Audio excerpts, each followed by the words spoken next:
Olive stared at the key in her hand. The metal was cold, like something that hadn't been touched in years. Her heart pounded in her chest as she stepped into the hallway.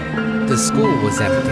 Only the flickering fluorescent lights cast long, trembling shadows across the walls. The stairs to the third floor echoed with every step, as if the building itself wanted her to hear how alone she was. When she reached the lab door, she saw the same letter carved into the corner. The key fit perfectly. The lock clicked open. Inside was darkness. In the faint light slipping through the dusty windows, she saw old test tubes, a burned-out projector, and on the chalkboard, a half-written sentence. Never again. Olive took a cautious step forward. Then a voice came, not from the speakers this time, but from somewhere inside the room. "You're late." She turned around. The school janitor, Mehmet, stood behind her, but his face was pale, his eyes hollow. "I should have stopped this years ago," he whispered, "but I stayed quiet. And now, he's back." Before Olive could ask anything, the projector flickered to life.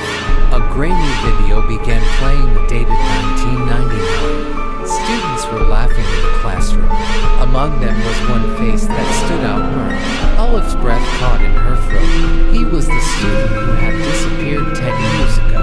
The video went on. There was a loud explosion, screaming, smoke. Then the image froze. Bert was staring straight at the camera. His lips moved. "I'm still here." Every light in the lab burst at once. Olive screamed. Mehmet fell to the floor, sliding the rusty key toward her. "He started the curse," he gasped. "The key? It's to his locker." Olive ran down the hallway to the old student lockers. Most were corroded with age, but one locker looked strangely new. She turned the key. A blast of freezing air hit her face. Inside were an old school uniform, a notebook, and a cracked school bell. On the first page of the notebook, one line was written, "When the bell rings, someone must die."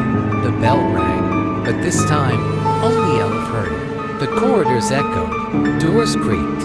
A shadow began to rise from the floor, a figure, like smoke shaped into a person. Bert's voice whispered again, "You took my place, Olive." Tears streamed down her face as she backed away. The shadow reached out, took the notebook, and flipped through the pages on its own. On the final page, a new name appeared in blood red ink. Olive Yilmaz -2025. Then everything went silent. The next morning, one desk in the classroom was empty. On top of it sat a rusty key and an old bell. And someone had written a new sentence on the board overnight. "Never again."